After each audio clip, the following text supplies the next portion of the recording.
Hello everybody and welcome to the 7th of the 11th 2020 recap for Wrestle Princess. The show started up with not one, but two Up Girls performances, so you know it is a huge show. The show took place at the Tokyo Dome City Hall, and the venue looked incredible. It was very pretty, as well as the production values are massively up for this show, which really added a very special feeling to it, especially with the big intro that the show got after the musical performance too, which I really appreciated. The first matchup of the night was Suzume and Space Ranger Senna versus Mocha and Mei Suruga. This match just had an incredible amount of energy on display. Suzume and Mei were running around like absolute crazy women, and it really helped open the show, get people lively, get people going, and I absolutely loved this match. It was fantastic. When you consider the amount of experience involved, it was genuinely as good a match as you could expect. Just a delightful opener. Also, Mei Suruga does the cattle mutilation, but it's called the apple mutilation, which owns. The finish of the match was Suzume hitting Mocha with an incredible looking cutter. Just fantastic. Count 3オープニングマッチを制したのはビビッドハニーマスタードスズメです。やっぱりなんか実際勝ったことがある技を持ってる選手だ。 The next matchup is Marika Kobashi and Haruna Neko versus Pom and Mahiro.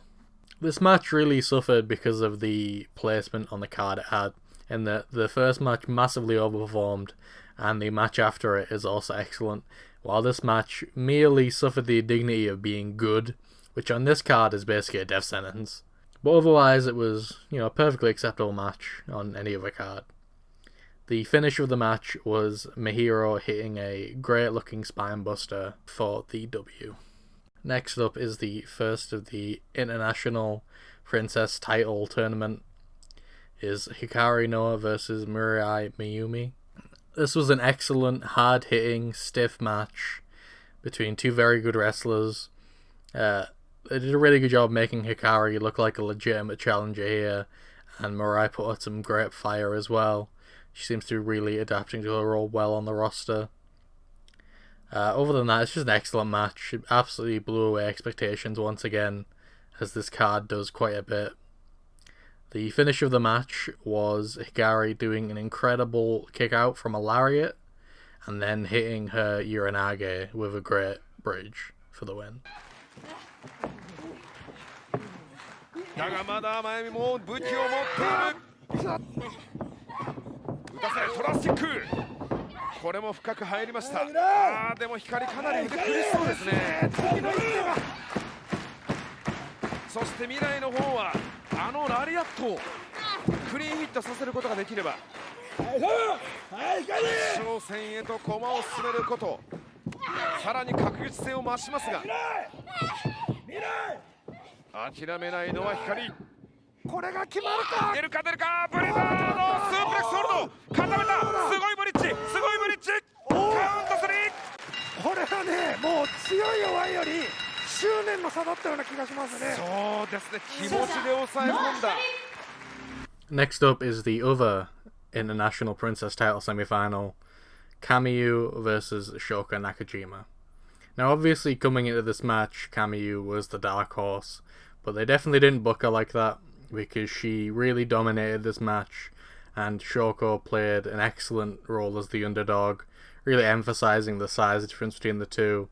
And they really worked this match about as perfectly as you could, considering the circumstances where everyone was expecting Shoko to win. And I just love this match. I think it really... Kamiyu got to a new level this year, and this match is an exemplar of that. And I think really I'm very proud of... This isn't just about Kamiyu, this is about the entire roster reaching a new height for TJPW. And this match is probably the best example of it, because obviously Shoko is incredible, but it wasn't like she carried Kamiyu through this match. Kamiyu absolutely did her part and she looked excellent. The finish of the match was Kamiyu hitting a snap Fairmaster followed by a full-on Fairmaster for the win. Shocking absolutely everyone, especially me.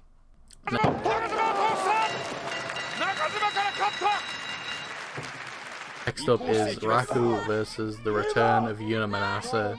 Now I did worry about this match because Raku is very limited, and while Yuna is very good, I did worry it could end up being a spotty match, and it was not. It was a very good match. Yuna dominated it very well, but Raku showed a lot of fire throughout, and it was perfectly acceptable, really. Honestly, kind of a nice cooldown match after the absolutely insane matches before it and after it. The finish of the match was Yuna hitting a huge lariat that absolutely destroyed Raku. Next up is by far the most confusing match on the card, Sakakai versus Hyper Misao. Okay, so this is a... You ready? You focused? Fans bring the rule switching match. So in the corner there is a button that changes the rules of the match. All of the rules were suggested by the fans. Overall, this is an incredible match. Classic DDT style comedy. Very, very well done by both competitors. Some very funny spots. Personally, I was a very big fan of the spin around with your head on a bat rule, and both wrestlers looking at each other after doing it a couple times and then just hitting the button and changing the rule. There's a few spots like that. It's very self-aware. It's very good. Just the kind of match you need on this card where there's so much hard-hitting action, there's so much, you know, seriousness. It's nice to have a chill out, laugh your brains out match, and I loved it, honestly. The finish of the match was Sakakai hitting the Quetzalcoatl, and because of the rule was the last man standing match at the end, Hyper Misao could not reach her feet before 10. Next up is the showcase match, as I like to call it. Makio and Sari versus Adjukong, holy shit, and Miyu Yamashita. So really, I mean, this match is just on there. It's like, hey man, buy some fucking tickets to this show. Obviously, the story going in is Makio wants to surpass Miyu. She wants to prove that she's on a new level now, that she has reached a new high, which is a theme for this show. So she's definitely got that on lock. You got Sari, who unfortunately signed her career away with WWE. Very sad to see. This might be one of her last matches in Japan, which is another reason to watch it because she's very, very good. Adjukong is Adjukong, and Miyu is Miyu. But excellent hard-hitting match. Obviously, a lot of it was the Makio show because she was the only one with a real story going in. But there were some excellent sequences with Sari and Miyu. Adjukong, you know, she did her stuff, but she was kind of there. I mean, Maki actually called it before the match that she would just be there, you know. I mean, she's there as a presence, you know, not as a not for her work rate anymore. But it was nice seeing her anyway. The finish of the match was Miyu Yamashita hitting Makio with the Crash Rabbit Heat, and Maki not being able to kick out. Very sad stuff.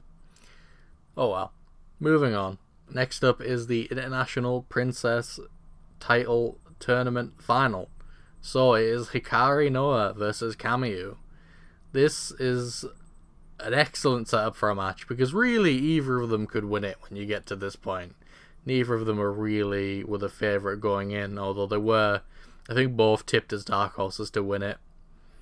This is an excellent match. Hikari, again, looks incredible. Her moveset, the way she carries herself is really on a new level. She's hitting really hard. Kamiyu really leaning into that slightly heelish persona. Obviously has some of the best kicks in the business, considering her size and her length, I'll say. But really, the thing that carried this match from a very solid match into an unbelievable match is the finish, which I'll be going into now. So, Kamiyu hit a top rope Fairmaster, reminiscent of Billy Gunn winning King of the Ring. Had to get that in there. I saw it mentioned elsewhere too, so again, it's not just me. And that's really, I mean, that's incredible, because I think Kamiyu, obviously people said, oh, it'd be great if she won it, but I don't think many people really believed. I don't think I really believed until it happened. I was like, holy shit. And I'm very happy for her. It looks very good on her. She got the pause. She looks great, and I'm very proud of her, because she's, I mean, this is, I think, the essence of TJPW, is someone can be a mid-carder for a while, but if they ever reach the heights they need to, they will be given a chance, and Kamiyu took it, and she looks great, and I'm very happy for her. So that is your new International Princess Champion. And speaking of titles, next up is the tag title match, the Bakuretsu sisters versus Daydream, Miyu and Rika Tatsumi. This is a match that really was reliant on the heat going into it, and it capitalized on it massively. It was a very emotional match, maybe not the highest work rate you'd expect. There was a few questionable moments here and there, but it really didn't matter, because the story they told completely overshadowed anything that you would have to worry about there. And overall, just a terrific match. The finish of the match was Yuki Aino hitting the UBV on Miyu. Almost botched it the first time, but thankfully she recovered and did not kill her. And the Bakuretsu sisters have finally did it. They are your new champions.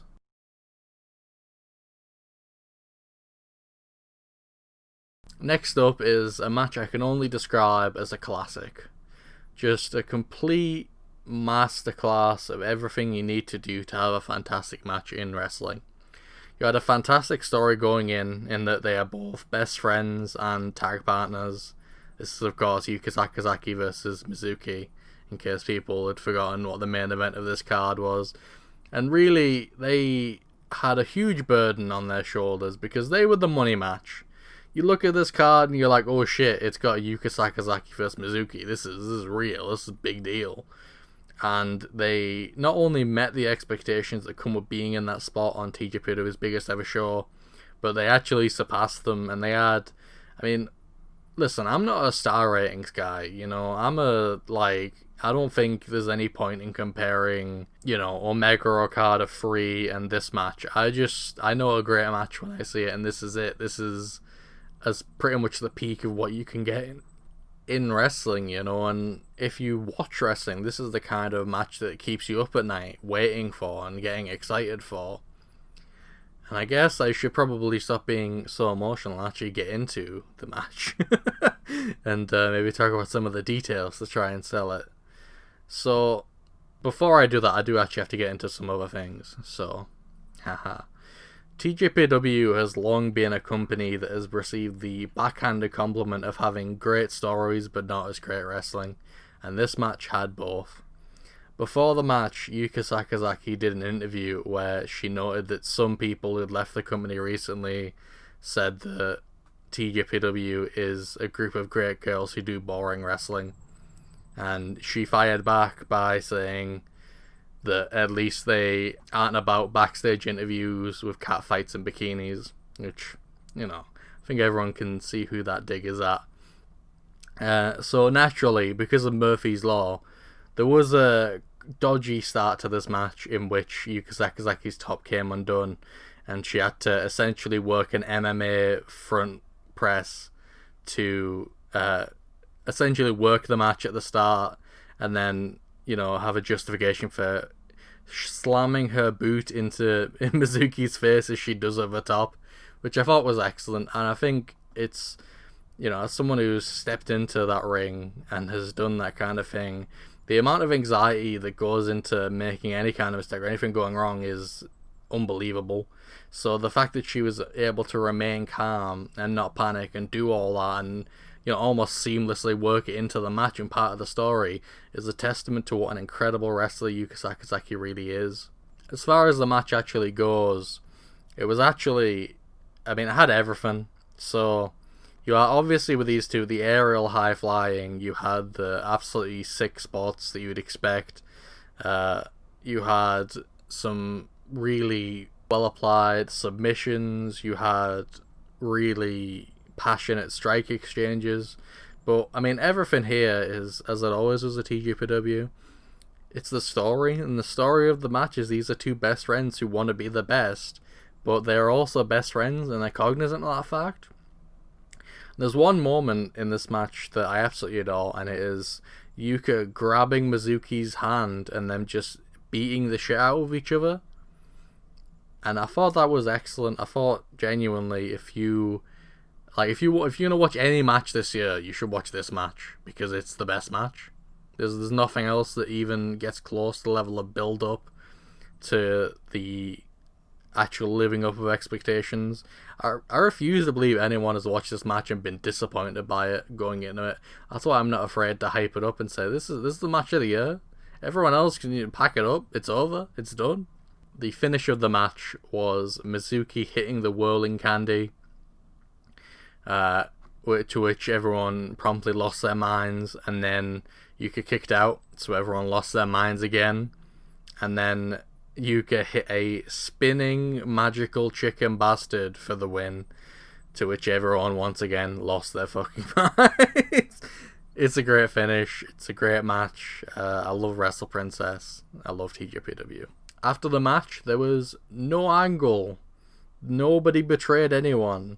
They both hugged and cried because they are best friends, and then everyone came out and cried because they loved this shit.